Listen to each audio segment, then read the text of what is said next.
ಇದಕ್ಕೆ ಸಂಬಂಧಪಟ್ಟಂಗೆ ಪರಮೇಶ್ವರ್ ಅವರು ಮಾತನಾಡಿದ್ದಾರೆ. ಕೆಫೆ ಬಾಂಬ್ ಸ್ಫೋಟದಲ್ಲಿ 9 ಜನರು ಗಾಯಗೊಂಡಿದ್ದಾರೆ.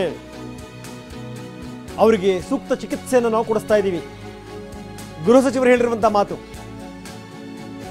ಗಾಯಾಳುಗಳ ಪ್ರಾಣಕ್ಕೆ ಯಾವುದೇ ರೀತಿ ತೊಂದರೆ ಇಲ್ಲ,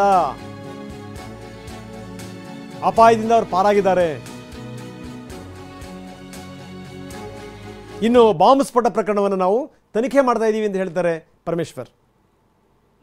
ಅದರ ಮೂಲ ಏನು ಅಂತ ಹೇಳಿ ಗೊತ್ತಾಗುತ್ತೆ. ಸುಮಾರು 9 ಜನ ಗಾಯ ಆಗಿದೆ.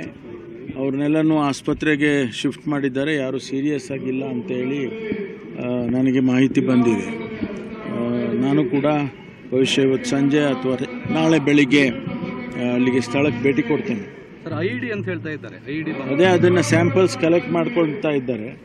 ಬಹುಶಃ ಇಷ್ಟೊತ್ತಿಗೆ ಆಗಲೇ ಕಲೆಕ್ಟ್ ಮಾಡ್ಕೊಂಡಿದ್ದಾರೆ. ಅದನ್ನು ಪರಿಶೀಲನೆ ಮಾಡಿ ಒಂದು ವೇಳೆ ಅದರ ಕುರುಹುಗಳೇನಾದರೂ ಸಿಕ್ಕಿದ್ರೆ ಅದರ ಮುಂದಿನ ತನಿಖೆಯನ್ನು ಮಾಡ್ತೇವೆ. ಒಂದು ವೇಳೆ ಇಲ್ಲ ಅವರು ಹೇಳಿಕೆಗಳು ಬಂದಿದೆ ಮೇಲ್ನೋಟಕ್ಕೆ ಅಂತಂದರೆ ಇವರು ಹೇಳೋದು ಅಲ್ಲಿ ಐಡಿ ಸ್ಯಾಂಪಲ್ಸ್ ಇದೇನೋ ಇಟ್ಟಂಗೆ ಕಾಣಿಸುತ್ತೆ ಅಂತ ಇವರು ಹೇಳ್ತಿದ್ದಾರೆ.